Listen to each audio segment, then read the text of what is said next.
उसको कॉन्स्ट्रिक्चर बोलते हैं, उसको होता है, ठीक ना। 3 जगह जो है वो कंप्रेस होती है, उसको पढ़ना आपको ये तो देख दिया होता है, और ये एकदम ऐसे लिखते नहीं, डायरेक्ट ऐसे नहीं लिखते।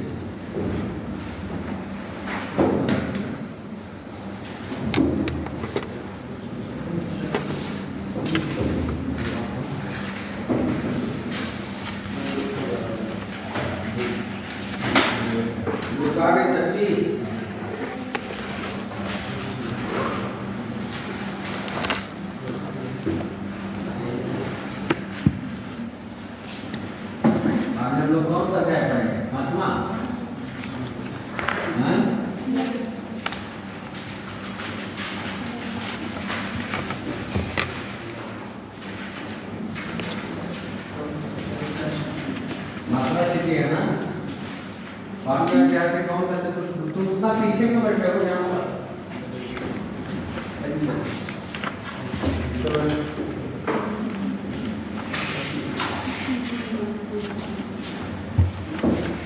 मात्रा सीधी है, क्या से कौन सा चतुष्ट शुरू हो जाता है,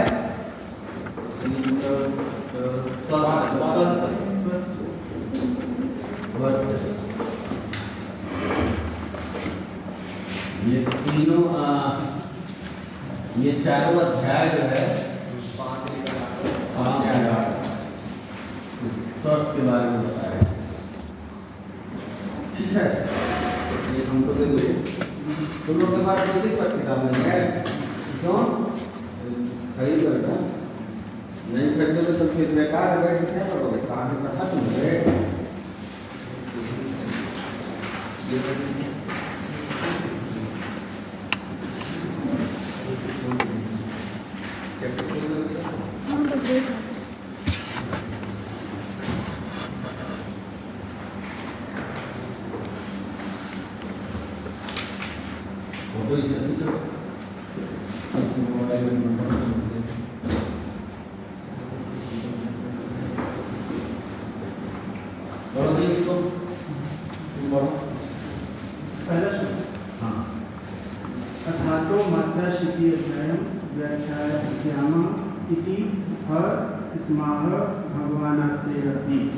हर जगह लिखा है भगवान आत्रेय ने अब ये कहा है, ठीक है।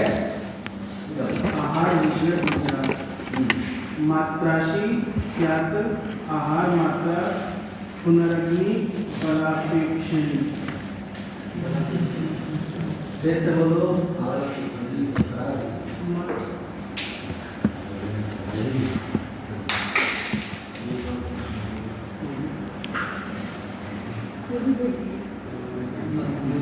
इसे रिफिलिंग होती होगी ना, नहीं एक आता होगा, इसमें एक आता है, आता होगा।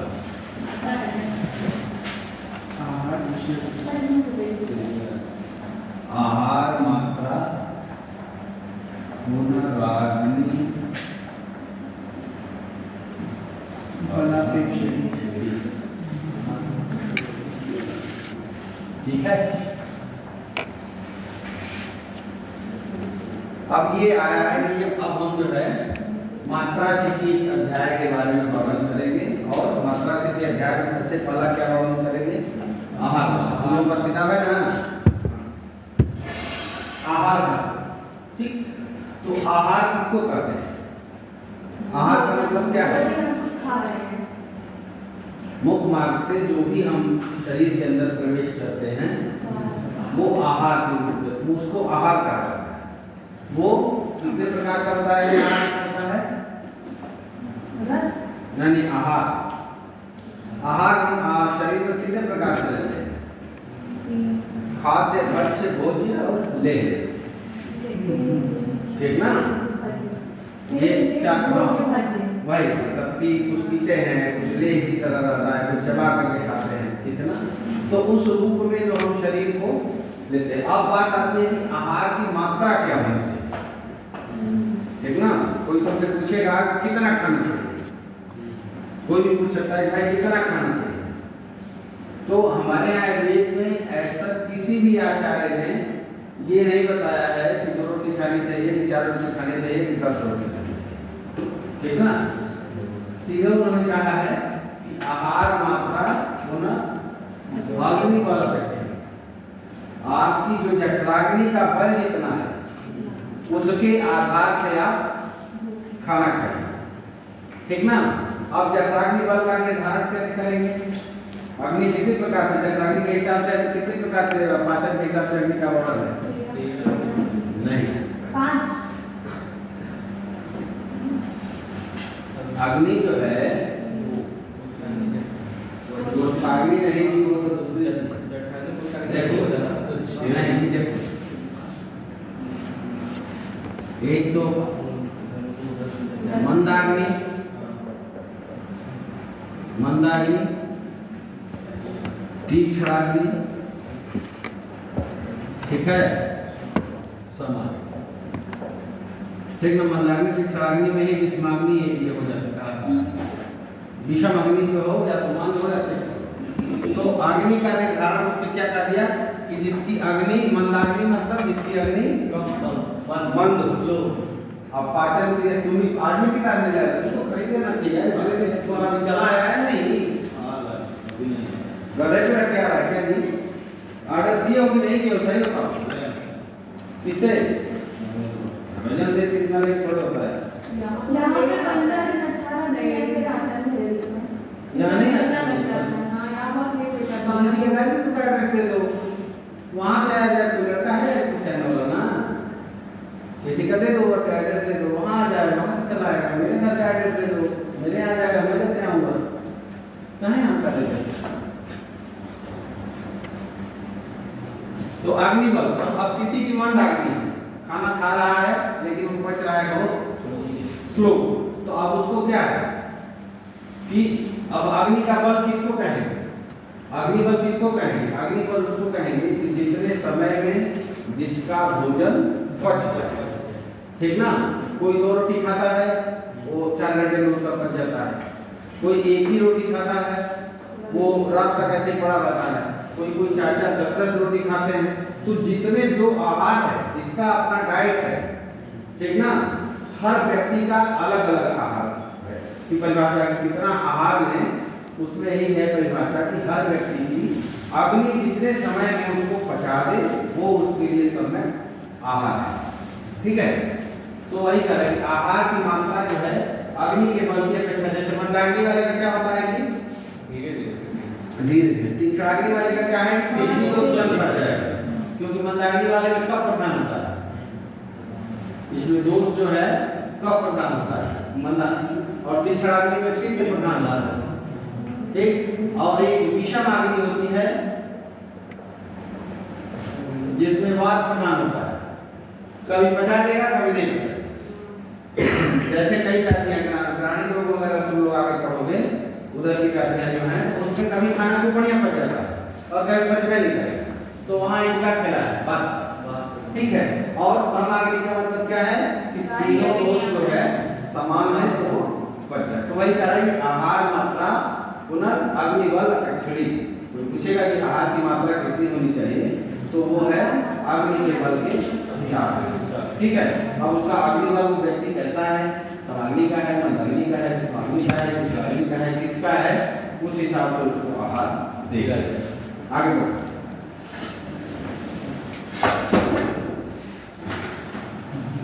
आहार मात्रा की निश्चयात्मक विधि, सही प्रश्न नहीं इसका हिंदी तो वही है जो मैं अभी बताया। आहार की जो मात्रा भोजन करने वाले की प्रकृति में बाधा न पहुंचाते हुए यथा समय पच जाए वही उस व्यक्ति के लिए प्रमाणित माना है, ठीक है।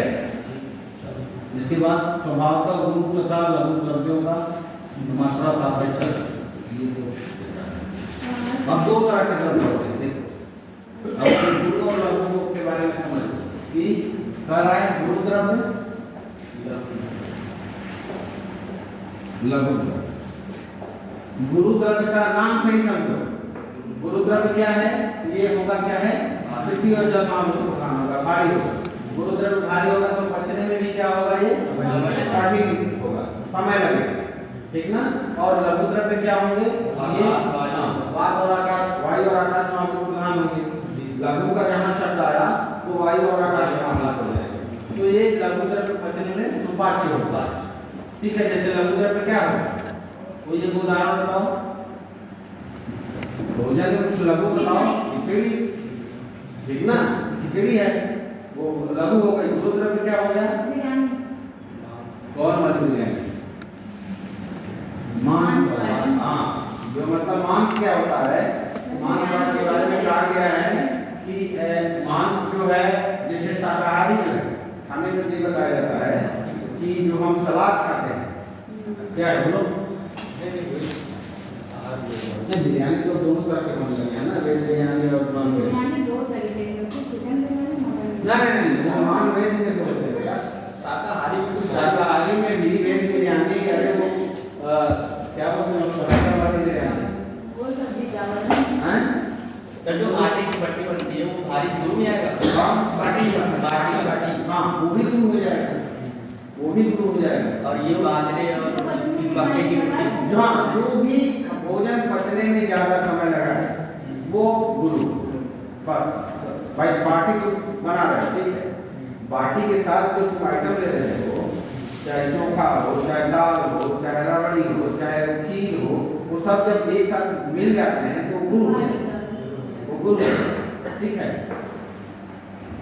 तो वह भोजन का वही कहा गया कि पचने का जो है, तो जो बिरयानी बोले ना, तो वो सलाद होते हैं, सलाद 2 से 3 घंटे में वो फुली डाइजेस्ट हो जाते हैं, कोई भी सलाद का, ठीक है।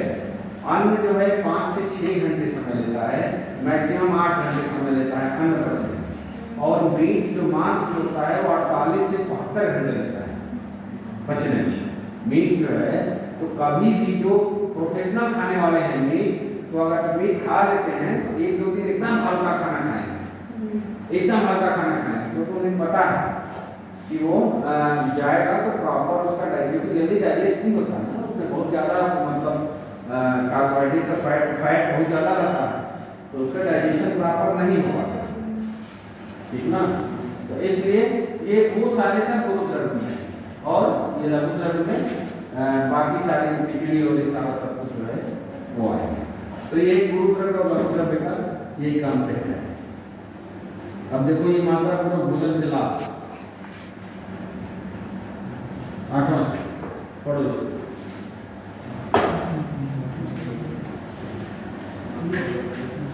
मात्रा मध्य षण्मशीतम। ठीक से पढ़ो उसको, बोल के पढ़ो ठीक से, इसको तो पढ़ने को सब तुम्हें पढ़ो, इसको बारी बारी से पढ़ो ना।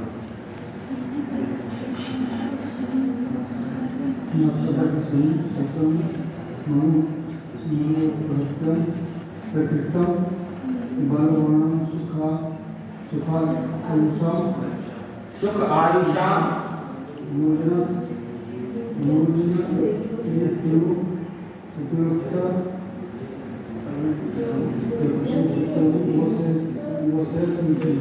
तुम लोग पढ़ोगे, पीछे की लाइन तुम लोग पढ़ोगे। हाँ, एक मिल नहीं रहा है। मिल नहीं रहा है, 8वां श्लोक देखो, जो नंबर आ रहा है, वो नंबर 8 देखो।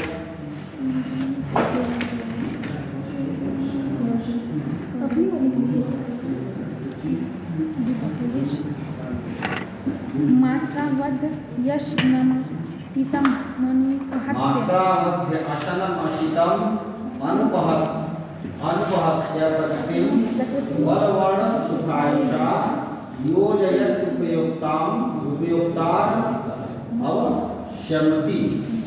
उसका हिंदी बोलो। मात्रा अनुसार आहार का लाभ इसलिए यथोचित मात्रा के अनुसार खाया हुआ उपयुक्त षड्विध भोजन प्रकृति का उपघात किए बिना उपभोक्ता भोजन का उपयोग करने वाले अर्थात खाने वाले को बल, वर्ण, सुख तथा आयुष्य अवश्य ही युक्त करता है। ये तुम किसी के साथ बैठ जाओ मोबाइल ले लो, ठीक है।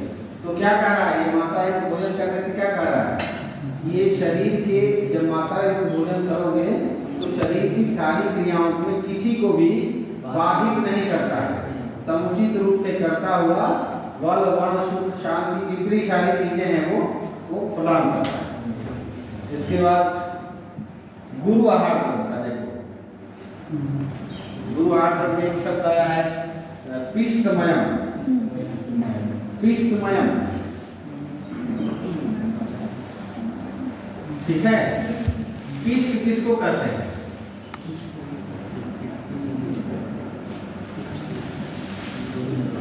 पिष्ट द्रव्य बहुत आएगा ब्रह्म, इसलिए मैं बता रहा कई जगह पिष्ट द्रव्य है। ऐसे द्रव्य जैसे पीस करके पीठी नहीं बना देते हैं हम लोग, जैसे चिकना एकदम हो, जैसे चावल का पीस करके पीठी बना देते, उड़द की दाल का पीस करके एकदम पीठी की तरह बना देते, वो गुरु हो जाता है। जैसे चावल ही है, नहीं पीस्ट मतलब पीस करके उसका पीठी बनाना, पिष्टमय बनाना मतलब लेप की तरह बनाना। मैदा दूसरी चीज है, माने लेप भी नहीं, पिष्ट मतलब उसको पीस करके पीठी की तरह बनाना।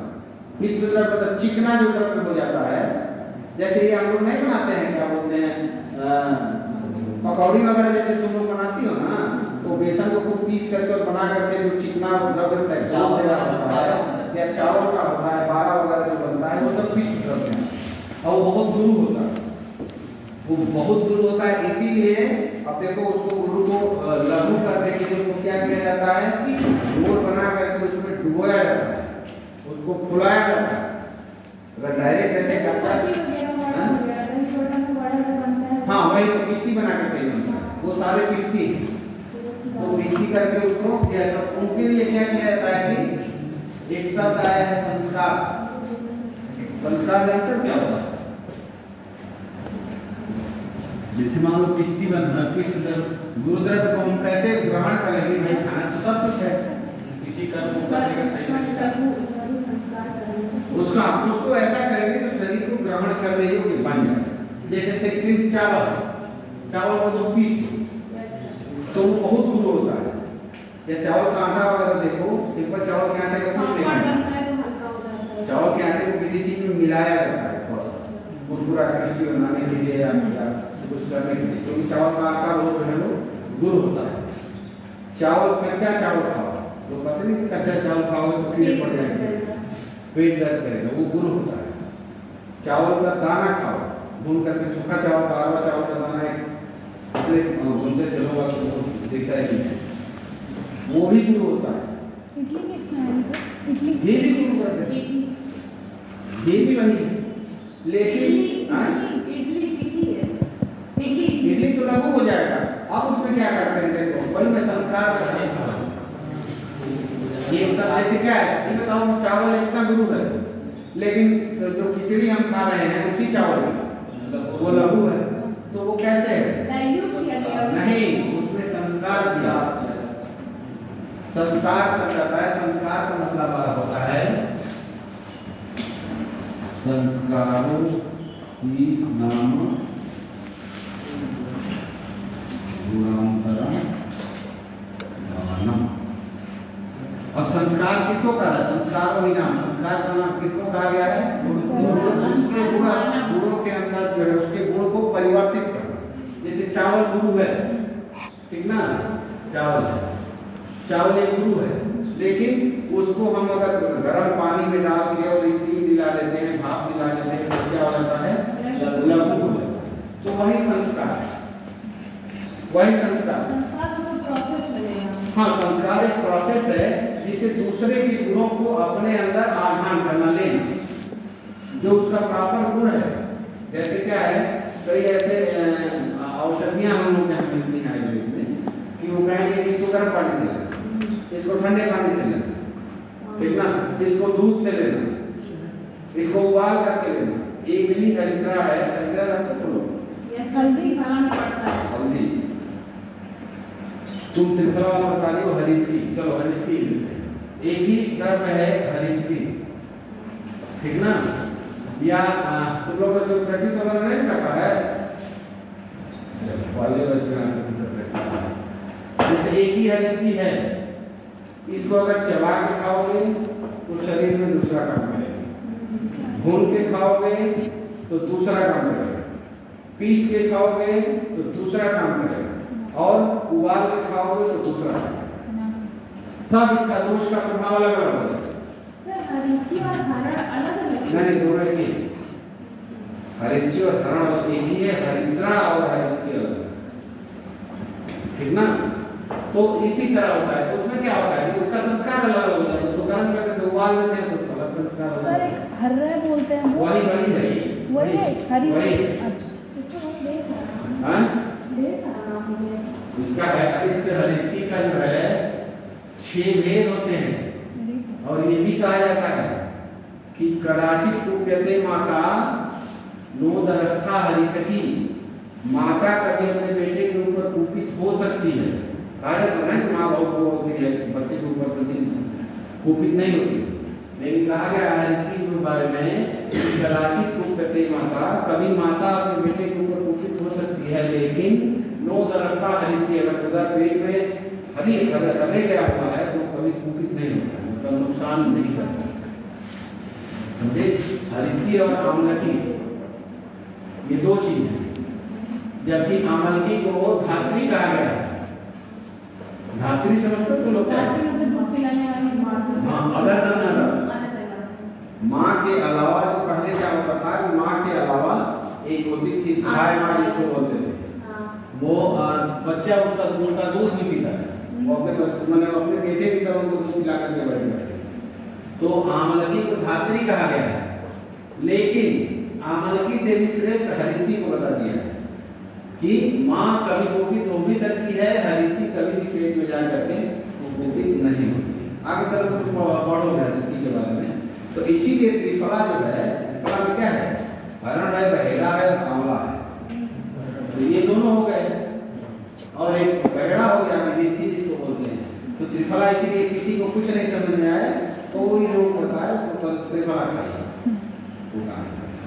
पक्का काम करेगा। कोई भी रोग हो सीधे का त्रिफला खाइए। हाँ, समझ? तो ये संस्कार से होता है। क्या बोलो? क्या जी? बोलो, क्या बोल रहे थे? ठीक है, चलो आगे बढ़ो। माता को भोजन से लाभ हो गया। इसके बाद जो है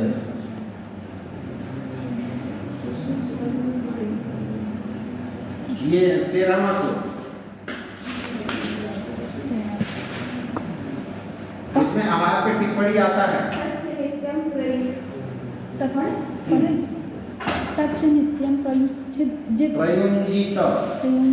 स्वास्थ्यं तच्च नित्यं प्रयुञ्जित स्वास्थ्यं येन वर्तते अजातानां विकाराणां अनुत्पत्तिकरं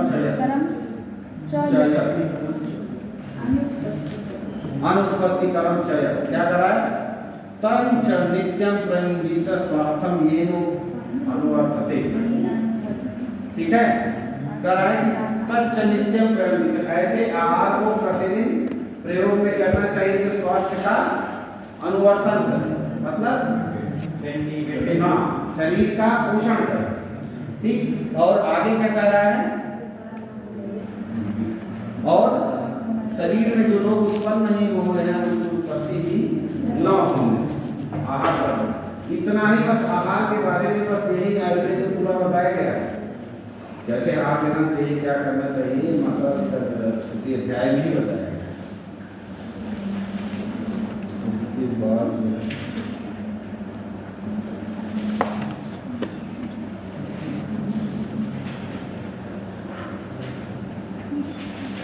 अविधा 14वां स्वस्थ वृत्ति का वर्णन।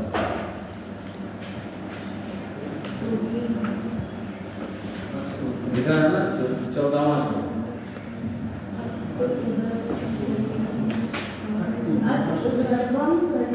ऊर्ध्वम भगवान भगवान पूरा आशा है ना। शरीरस्य कार्य जलादिकं अभिप्रेत्य गुणता संप्रवक्ष्यते। तुम बोलो जी, तुम बोलो, पढ़ो।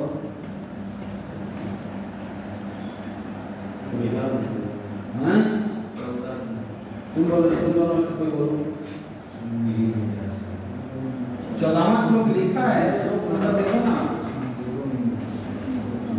मैं तो वही कह रहा हूँ। बोलो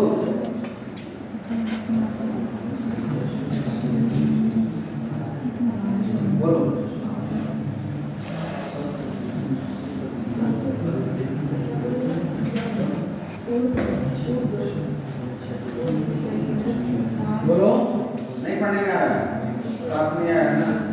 कोकिला जी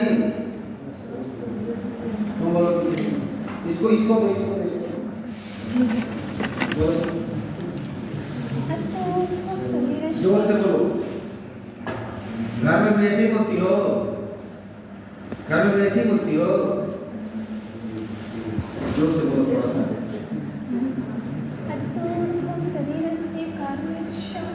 कार्य मोक्षंजनादिकम स्वस्थ वृत्ति मभिप्रत्य गुणतः संप्रक्षते। ठीक है, हिंदी इसका बोलो जी। स्वास्थ्य निर्भर पर्सनल हाइजीन। इसके बाद स्वास्थ्य को ध्यान में रखकर शरीर शरीर के लिए, नेत्रों के लिए अंजन आदि विधियों को उनके गुणों सहित आचार द्वारा कहा जाएगा। ठीक है, अब देखो हमने स्वास्थ्य का यहाँ वर्णन करें। स्वास्थ्य का वर्णन दो तीन जगह से रखना है, हम बताएंगे कहाँ कहाँ है। सबसे पहले स्वास्थ्य का वर्णन कहाँ है? धर्म सूत्र 5। ठीक, उसमें भी इन्होंने कहा कि अब हम अंजन का वर्णन करें। स्वस्थ वृत्ति ना तो कोई परिभाषा कुछ भी नहीं। अब हम इन्होंने कहा कि स्वस्थ वृत्ति के बारे में बताएंगे और अंजन के बारे में। तो अंजन क्यों किया उन्होंने?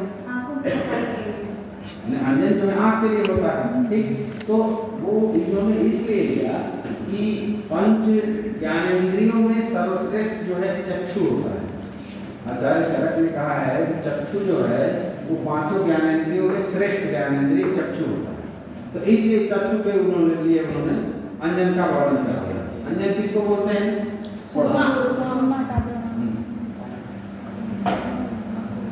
इसके हिंदी पढ़ो, अगला जो अंजन लिख दिया। सौविरांजन तथा रसांजन का प्रयोग। आंखों के कारक सौवीर नामक अंजन का प्रयोग करना चाहिए। नेत्रों में संचित कफ आदि दोषों का श्रावण करने के लिए 5वें अथवा 8वें दिन रसांजन का भी प्रयोग। ठीक है, अब इन्होंने कहा कि सौविरांजन और रसांजन दो का वर्णन इन्होंने किया। सौविरांजन और रसांजन, ठीक है। इसको इन्होंने कहा कि सौविरांजन को रोज प्रयोग में लाना चाहिए, मतलब डेली लगाना चाहिए। ठीक है, तो नित्य प्रयोग में कौन सा अंजन है? सौविरांजन। और रसांजन को इन्होंने कहा कि 5वें 5 दिन से 8 दिन के बीच में एक बार रसांजन। पीछे जाओगे तुम लोग इस पे तो सब अंजन के बारे में लिखा है, इसको पढ़ो। 5 प्रकार के रस समुच्चय में बताया है। एक रसात्मक ग्रंथ है रस रत्न समुच्चय, ठीक ना? उसमें अंजन के बारे में बहुत अच्छा वर्णन किया है। उसी से लिया है। हाँ, उसमें दिनचर्या पूरा, उसमें भी अष्टांग में जब तुम लोग आओगे ये इसमें सप्तमित का पूरा वर्णन किया है दिनचर्या में, तो दिनचर्या वाले में पूरा बताया है। इसको पढ़ो सौविरांजन। ये अंजनों के भेद। सौविरांजन में मणि तथा गंधक सल्फर का यौगिक द्रव्य है। बोलो। नेत्र के लिए क्या होता है?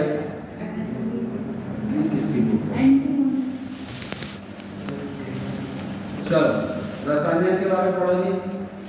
इसकी एलो ऑक्साइड ऑफ मर्करी, इसे एलो ऑक्साइड ऑफ मर्करी कहते हैं।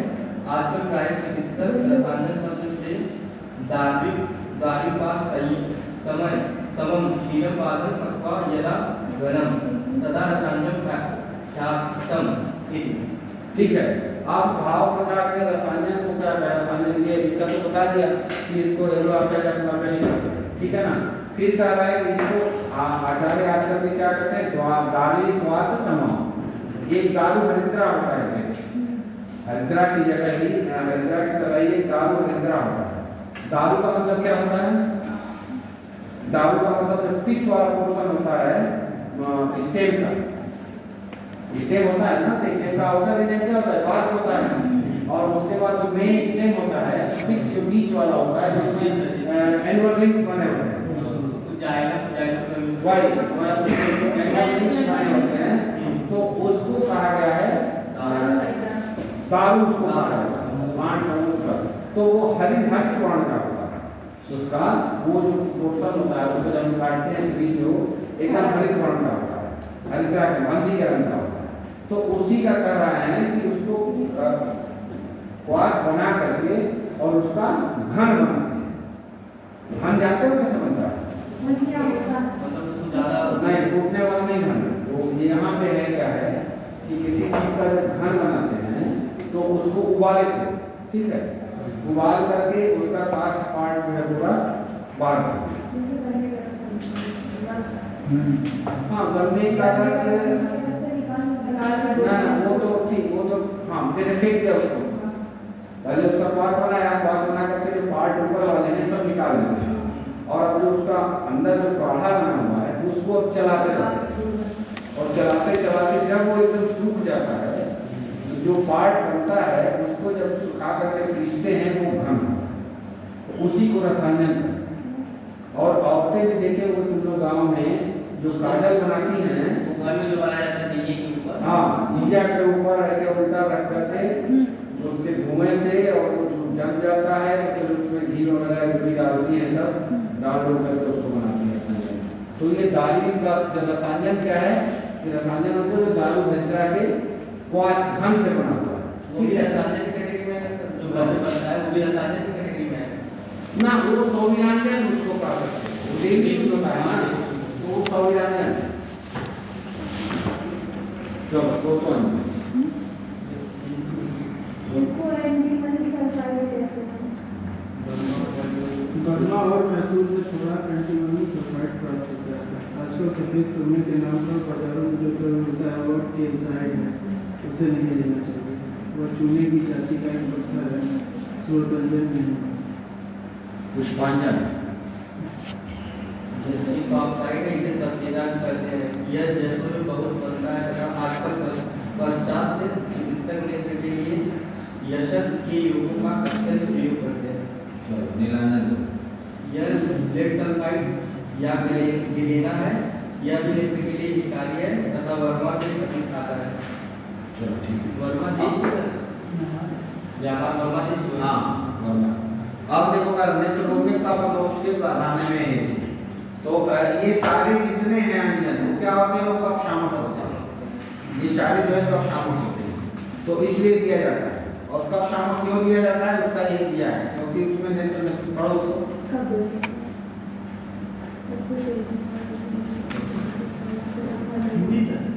हिंदी पढ़ो, उसमें कुछ है नहीं। नेत्र तेजस स्वरूप है, अतः इसे श्लेष्मा से विशिष्ट भय रहता है, इसलिए कफनाशक कर्म नेत्र का प्रसादन करने में हितकारी होते हैं।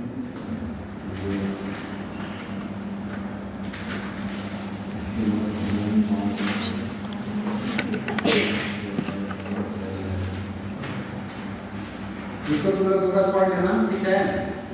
नहीं समझ में आएगा तो हमसे पूछना, इसमें ऐसे लोग कुछ आता नहीं है।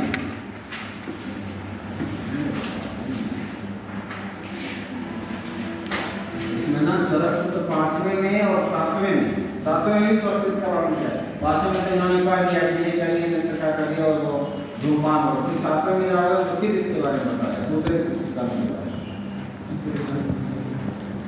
छठवां अभी आ गया तुम्हारा,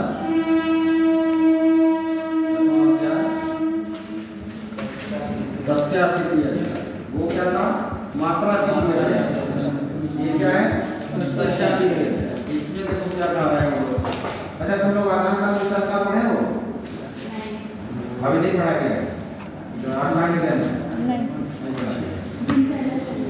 थोड़ा सा उसका आदान का विसर्ग का ये उत्तरायण दक्षिणायन होता है और उत्तरायण का विसर्ग 6 महीने आदान। ये पढ़े हो तुम?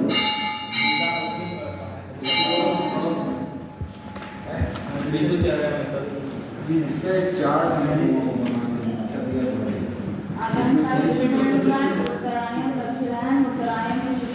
इसका देखो, इसका ये जो है सुनो, ये जो है काशीनाथ शास्त्री वाली बुक है, ये बुक है उसका ये 4 तुम लोग बनाना। कौन सा है? ये पेज 121। ये आदान काल विसर्ग का 100% आता है किसी न किसी पेपर में, ठीक ना? और जनरली स्थान हृदय नहीं आएगा, इस तरह का भी आ सकता है और हाँ? नहीं जी, ये इसमें 4 2 बनाया है और दोनों अच्छा बनाया है। ठीक है, इसको आगे मैं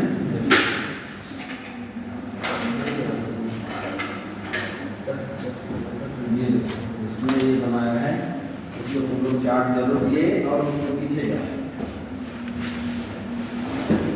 और वो पीछे ये दोनों 4 जरूर बनाना। आधार कार्ड सर्कल फुल पर चलाना है, आधा आएगा ही 100% मान के चलो आना ही है, ठीक ना। तो ये दोनों अपना 4 जरूर बनाना।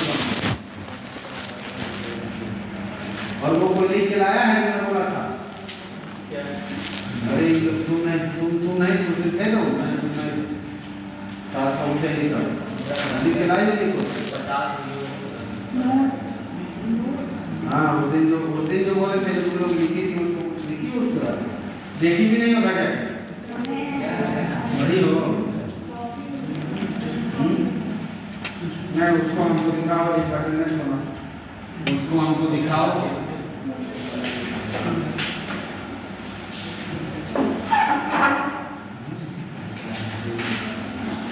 ये आधार कार्ड सर को क्या वाला पार्ट है तो आना, उस दिन मैं इसको अच्छी तरह समझाऊंगा, ठीक ना। तो 5-10 मिनट में इसको समझा अच्छी तरह समझ जाओगे फिर बढ़िया है। एक और चार्ट इसका है, उसमें बना है बल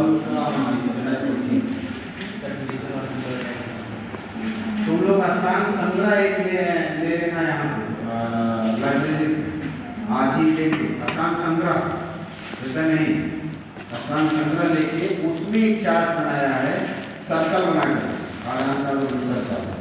उसको तुम लोग बना 2-3 चार्ट बना दो तो इसको फुल नंबर मिलता है।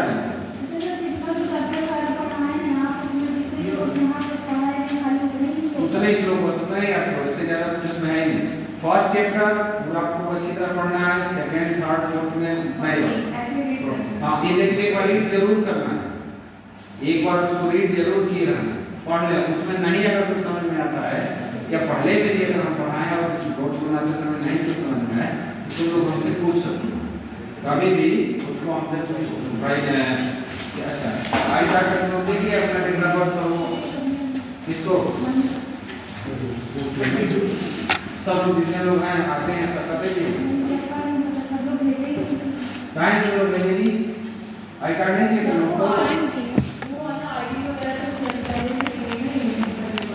नहीं 14-15 बच्चों की गई है ना, 14-15 बच्चे जो थे उसकी तो लिस्ट बना था,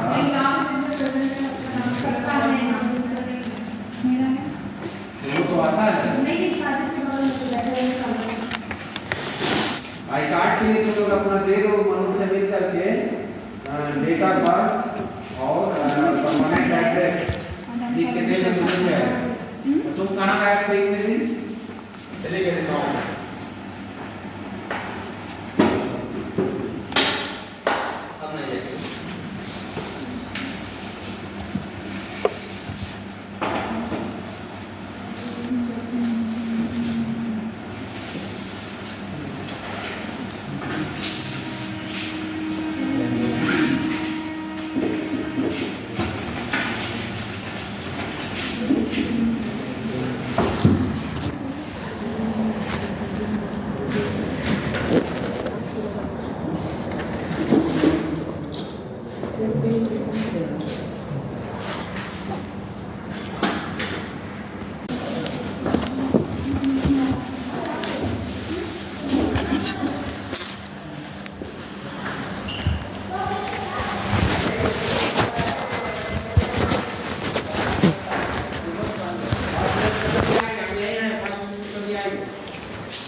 तुम लोग थोड़ा बैठो, नहीं पानी ले लो, पानी लेके बैठो।